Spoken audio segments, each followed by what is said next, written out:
Doctor साहब, Israeli वज़ीर-ए-आज़म की जानिब से 2 रियासती जो हल था उसको तो मुस्तरद कर दिया गया, अभी मामला कैसे आगे बढ़ेंगे? ये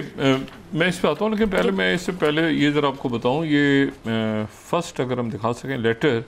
रिकग्नाइज पैलेस्टाइन, ये टाइम्स बरतानिया में 26 उनके जो बेहतरीन साबिक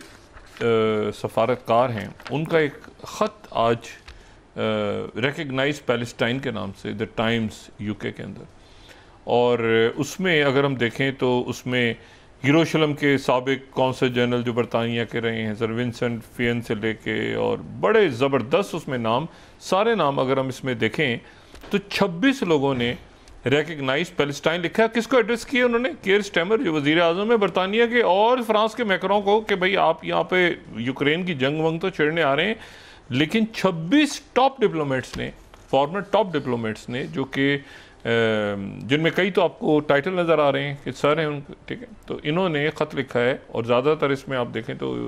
ग्लोबल साउथ या मशरिक़ वस्ता और ये सारे, इनका सबका कहना ये है कि आप जो है इसमें फ़लस्तीन को तस्लीम करने का ऐलान करें। दूसरी, मैं वापस आ रहा हूँ वज़ह पे, लेकिन मैं आपको सिर्फ ये बताऊँ कि बड़ी शदीद मार्को रूबियो ने मुबारकबाद दी थी शायद दलाई लामा को, तो उसके ऊपर चाइना का शदीद रद्द-ए-अमल आया है, और ये मैं ग्लोबल टाइम, ये दलाई लामा का जो इशू है ना, इस इशू को, ये इशू बहुत बुराई का सबब बनेगा आगे। मुझे नहीं पता कि इंडिया ने क्यों ये इस वक्त किस मकसद के लिए उन्होंने जो है वो, बजाय इसके कि चाइना से अपने ताल्लुकात, हिस्से में ताल्लुकात बेहतर करते, तो वो उन्होंने फिर वो दलाई लामा के साथ जो सिलसिला किया, और किस लेवल पे हुआ है ये मैं नहीं जानता, ये क्योंकि ये CIA प्रोजेक्ट था। तो अब वो ग्लोबल टाइम्स 56 में कोट कर रहा हूँ कि China urges US to stop spending wrong signals to separatist forces advocating Xinjiang independence following Rubio's birthday greetings to 14 Dalai Lama. तो ये चाइना की तरफ से बड़ा सख्त रिएक्शन है। चाइना, दिल्ली को मैं कोट कर रहा हूँ, China urges US to stop interfering in issues related to Xinjiang. अच्छा, अब ये है कि ये जो है वो तो चाइना जो है वो इसको बराह रास्त देख रहा है कि ये अमेरिका का प्रोजेक्ट है जो कि इंडिया अपने यहाँ लेकर आ गया। और मैं आपको बताऊं, ये ट्रंप का दौर था जब ये स्टार्ट हुआ था, गैलवान का मामला और LAC पे सारा मामला, तो ट्रंप क्या अपनी फौजें उतारेंगे इस वक्त भारत के लिए, मतलब इनको अपने पड़ोसियों के साथ, मैं वही बात कह रहा हूँ कि नरेंद्र मोदी जाने, उनकी जमात जाने, और भारत के अवाम जाने जो बड़े बाशऊर हैं उनको, कि वो ये इसका दलाई लामा से क्या ताल्लुक़ है भाई इस वक्त भारत के इश्यूज़ का, जो रीजनल इश्यूज़ हैं, नए ब्लॉक्स बन रहे हैं, नई पुरानी दुश्मनियाँ ख़त्म हो रही हैं, बल्कि नई तरफ जा रही हैं दुनिया। बहरहाल वो जो मैं उस पर क्या तबसरा करूँ, मैं दलाई लामा को काफ़ी अरसे से जो कि डिस्कस करता रहा हूँ और फॉलो भी करता रहा हूँ स्टोरी को, तो मैं मुझे यही तवक्को थी कि यही होगा, लेकिन मैं ही सोच रहा था कि शायद नरेंद्र मोदी जो हैं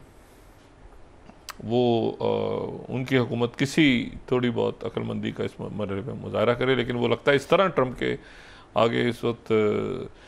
इस तरह से सरनगू हैं उनकी सारी फॉरेन पॉलिसी की, उनको दुनिया में कोई और नज़र नहीं आ रहा इस वक्त। अच्छा, अब आ जाएं कि यहाँ पे क्या मामला हो रहा है।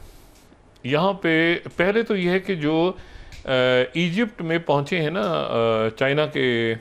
इजिप्ट का रोल बड़ा इंपॉर्टेंट है इस वक्त, इजिप्ट, मिस्र, अरब तारीख़ में नहीं बताने, वो पहले बहुत डिस्कस हो चुका है कि यहाँ के अरब कौन से थे, और जब इजिप्ट गए तो वो फिर अरबी ज़बान बोले जाने लगी, और इजिप्ट एक बड़ी पुरानी तहजीब है, ठीक है। और यहाँ पे जो लोग आबाद हुए आके, वो जो कुरैश कबीला जिनमें, तो वो सारे जो थे वो थे जो कि फ़लस्तीन से आए थे। हज़रत इस्माईल अलैहिस्सलाम वहाँ से हिजरत फरमाई थी फ़लस्तीनी इलाकों से, तो एक ताल्लुक़ अरब बायदा, वो जो यहाँ पे लोग थे वो छोड़ते हैं, वो पुरानी गायब हो गए थे आद और समूद के बाद, और फिर ये यमन की तरफ जो थे वो सबा, यहाँ पे कुछ लोग आबाद थे, बाकी लोग आबाद थे। बहरहाल उसमें जाए बगैर मैं इजिप्ट पे आता हूँ। इजिप्ट में चाइना के वज़ीर आज़म क्या करें, फिर गज़ा पे आते हैं। इजिप्ट बड़ी इंपॉर्टेंट है इसकी। इजिप्ट एक तो ये है कि चाइना के बड़ा करीब, बहुत चाइना और रशिया के साथ वो करीब आ चुका है, जैसे ये जो उनके हथियार और ये प्लेन्स और सारी टेक्नोलॉजी इजिप्ट ले रहा है। इजिप्ट ब्रिक्स का मेंबर भी बन गया, लेकिन साथ इजिप्ट जो है वो अमेरिका से 8 भी सबसे ज़्यादा जो मुल्क ले रहे हैं। साथ ये मिडल ईस्ट के अंदर उसकी एक, मिडल ईस्ट में तो है लेकिन वो अफ्रीका में असल में है, लेकिन वो चलें वेस्ट एशिया के साथ अगर आप मीना को जोड़ दें तो साथ वो उसमें भी आ जाता है। और फिर उसके 3-4 फ्रंट्स पे बड़े इश्यूज चल रहे हैं। तो जो प्रेसिडेंट सीसी हैं वो उसको बड़े तरीके से हैंडल कर रहे हैं। एक तो बैलेंसिंग एक्ट उनका अमेरिका के साथ, रशिया और चाइना के बड़े करीब आ गए हैं वो, मैंने कहा ब्रिक्स का मेंबर बन गया इजिप्ट बाकायदा। और दूसरी जो बात है वो ये है कि उनके 3 यानी चारों तरफ से ही समझें आप, कोई ना कोई बड़ा तनाज़ा चल रहा है। एक तरफ तो हमें पता है गजा है और वो सबसे बड़ा, लेकिन जो दूसरी तरफ उनकी लीबिया है, तो लीबिया के अंदर खाना जंगी हो रही है और वहाँ पे खलीफा हफ्तार जो है वो, अच्छा अब वो खलीफा हफ्तार जो है वो, और यहाँ पे सूडान है तो सूडान में वो खलीफा हफ्तार और ये जो जनरल बुरहान, ये इनके दरमियान मुलाकात वगैरह करवा के वो सारा, अब वो खलीफा हफ्तार की एज ज़्यादा हो गई है। खलीफा हफ्तार वो लीबिया वाला, उसकी एज ज़्यादा, उसके बच्चे आ गए हैं आगे। तो उनका एक बच्चा है, उसका नाम है सद्दाम, वो आगे है, मगर वो सद्दाम इजिप्ट के करीब है। वो दूसरा जो है वो दूसरी साइड पे, वो यानी वो देखे ना, वहाँ पर भी एक लड़ाई हो रही है, एक यहाँ पर लड़ाई हो रही है हमीती और बुरहान के दरमियान, यानी वो जो पैरामिलिट्री फोर्सेस हैं सूडान में वो लड़ रही हैं आपस में, उधर वो लीबिया में लड़ाई हो रही है। तो वो उसका स्पिल ओवर, वो चार्ड से वो स्मगल होता है असला, वो उधर जाता है। तो वो प्रेसिडेंट सीसी के लिए ये फ्रंट भी बड़ा इंपॉर्टेंट है। और ख़ासतौर पे चूँकि सूडान इसलिए इंपॉर्टेंट है कि वो इथोपिया में चाइना का सबसे बड़ा डैम बन रहा है, वो बन चुका है ऑलरेडी। तो चाइना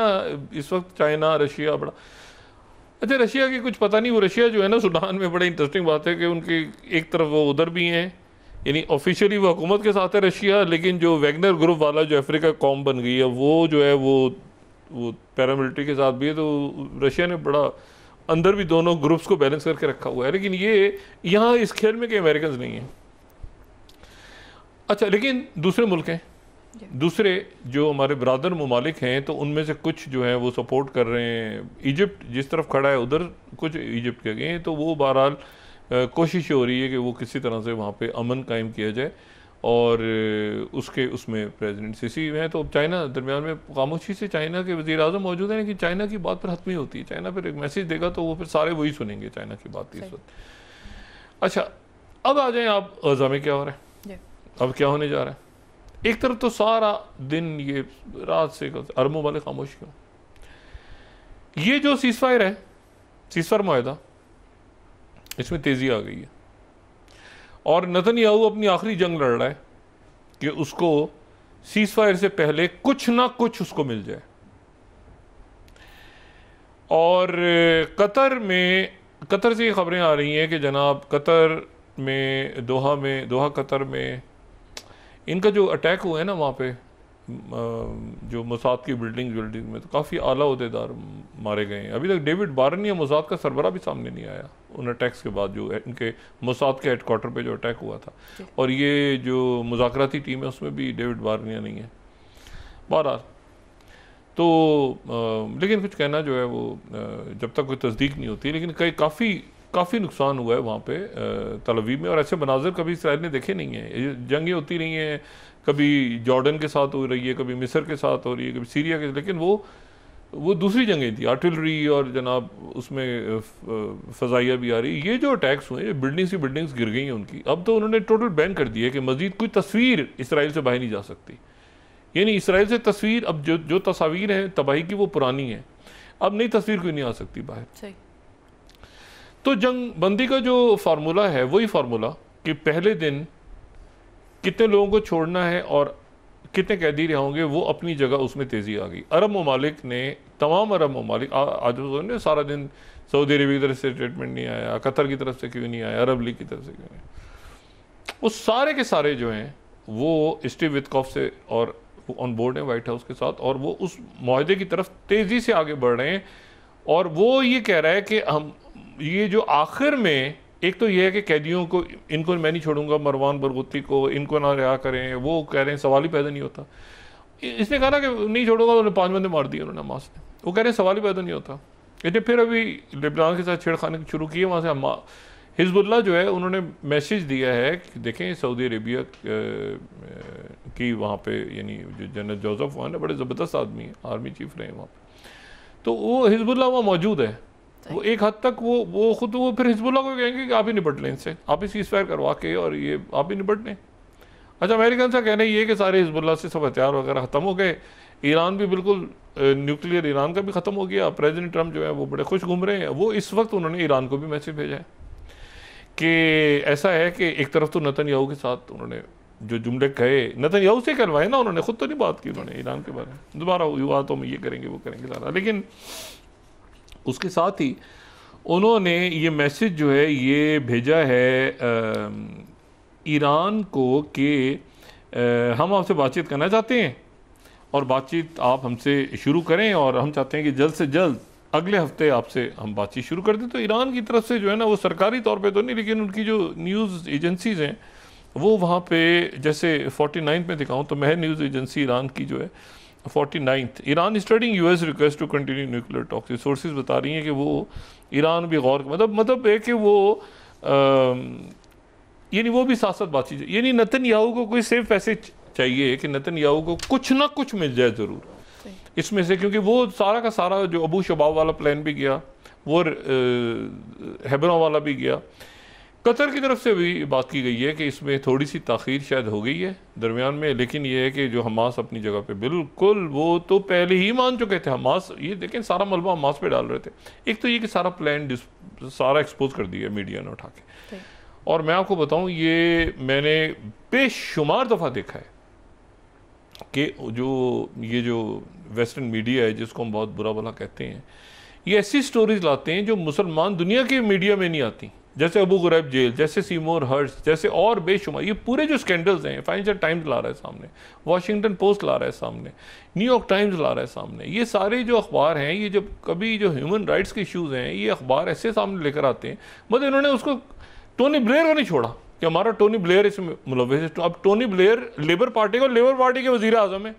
अब उन पर दबाव है कि भाई आप भी तो टोनी ब्लेयर इंस्टीट्यूट के हैं, तो आप ज़रा पहले तो रिज़ाइन करें, तो अब कह रहे हैं कि एक मिनट भाई मैं तो मेंबर था कि लेबर पार्टी का, मेरा टोनी इस प्लान से कह दो, कहते हैं आपका ताल्लुक, तो प्रेशर उन पर बढ़ रहा है कि आप इसे रिज़ाइन करें, इसको बैन करें, ये तो कत्ल आम में मुलव्वस है टोनी ब्लेयर का जो सारा इंस्टीट्यूट है। इसी तरह से वो जो यासिर अबू शबाब, वो भी कहीं इधर उधर वो भाग गया, वो जो सल्तनत जिसने अनाउंस करनी थी हेब्रोन के अंदर खलील में, वो कहीं फरार हो गए। तो ये सारी छोटी छोटी जो हरकतें थी,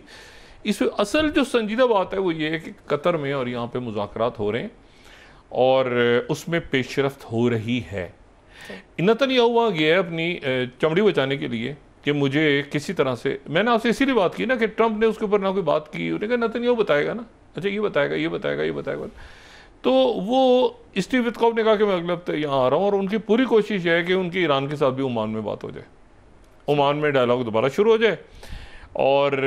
जो है वो इसके ऊपर दोबारा मुलाकात जब हो नेतन्याहू से, एक और नेतन्याहू रुक गया उधर ही, आज जो जेडी वैंस से मिलेगा, फिर वो शायद स्पीकर से भी मिल रहा है, बाकी 2-3 दिन वहाँ गुजार के डीप स्टेट और बाकी उनके जो लिंडसे ग्रैम टाइप लोग हैं उनसे मिला के सारे वो। लेकिन ये कि ट्रंप है, ट्रंप ने इलॉन मस्क को नहीं छोड़ा, देखिए ना, तो वो ट्रंप का बिल पास हो गया, तो ट्रंप जो है ना वो इसी तरह से वो रशिया की तरफ से ही बात हुई है कि भाई ये ट्रंप ने बात तो की, लेकिन हमें मैसेज नहीं मिला अभी तक किसी किस्म का कि कोई अगर पहुंचेगा असला तो फिर हम रिस्पॉन्ड करेंगे। लेकिन इस दौरान यूरोप के अंदर एक बड़ी अजीब डेवलपमेंट हुई है, उनकी जो रॉटरडैम की जो पोर्ट है रॉटरडैम की, उसके ऊपर फाइनेंशियल टाइम्स ही रिपोर्ट कर रहा है कि ये वहाँ पे रशिया से जंग के लिए तैयार, यूरोप की 29th Europe's biggest port Reddy's for potential war with Russia. ये पहले भी कोल्ड वॉर के दौरान भी यहाँ पे रॉटरडैम की बंदरगाह के ऊपर जो है वो मिलिट्री इक्विपमेंट वगैरह आती रही है। लेकिन ये है कि क्या वाकई, क्योंकि मैंने आपसे कहा ना कि बेहतर से बेहतर मामला भी हो सकते हैं और बद से बदतर भी हो सकते हैं। तो वर्स्ट केस सिनेरियो के लिए हर मुल्क तैयार रहे कि अच्छे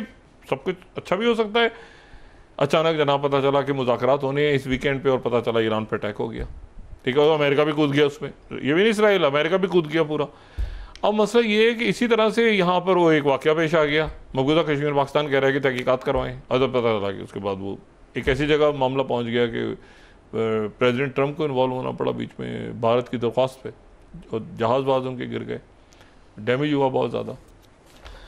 किस्तों में मान रहे हैं वो, आहिस्ता आहिस्ता करके वो एकदम से नहीं मान रहे, मतलब झटका ना लग जाए पब्लिक को, तो आहिस्ता थोड़ा सा नुकसान हुआ है, नहीं थोड़ा सा ज़्यादा हुआ है, ऐसा थोड़ा सा और हुआ है, ये हुआ है,